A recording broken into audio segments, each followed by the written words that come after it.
ভাবুন তো, একদিন মানুষ পৃথিবী ছাড়বে, মঙ্গলের লাল ধূসর মাটিতে পা রাখবে, কিন্তু কখন?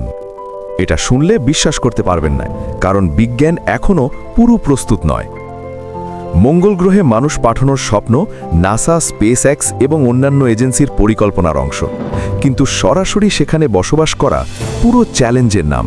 শুধু ভ্রমণ নয়, বাস্তব বসতি মানে জীবন, খাবার, পানি এবং বায়ু তৈরি করতে হবে।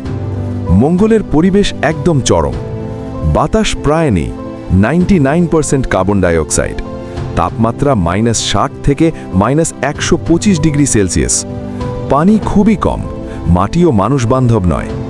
যদি মানুষ সেখানে বাঁচতে চায়, বায়ুমণ্ডল, পানি উৎপাদন, খাবারের সব ব্যবস্থা করতে হবে। একটা ছোট ভুল আর বাঁচার সম্ভাবনা শূন্য। স্পেস এক্স বলছে পরবর্তী 20-30 বছরে মানুষ মঙ্গলে থাকতে পারে, কিন্তু প্রথম সেটলেস খুব সীমিত, শুধু কয়েকজন, আর সময়ও সীমিত। মঙ্গলবাসী হবার স্বপ্ন এখনও খুব ঝুঁকিপূর্ণ। পৃথিবীর বাইরে নতুন ঘর তৈরি করা মানব সভ্যতার ইতিহাসে এক নতুন অধ্যায়। এটা শুধু বিজ্ঞান নয়, মানুষ কতটা দূর যেতে পারে তার এক প্রমাণ। তাহলে ভাবুন, যদি আপনি প্রথম সেটলার্সের মধ্যে থাকতেন, আপনি কিভাবে বেঁচে থাকতেন? আপনার কৌশল কি হতো? কমেন্টে লিখে জানাতে ভুলবেন না।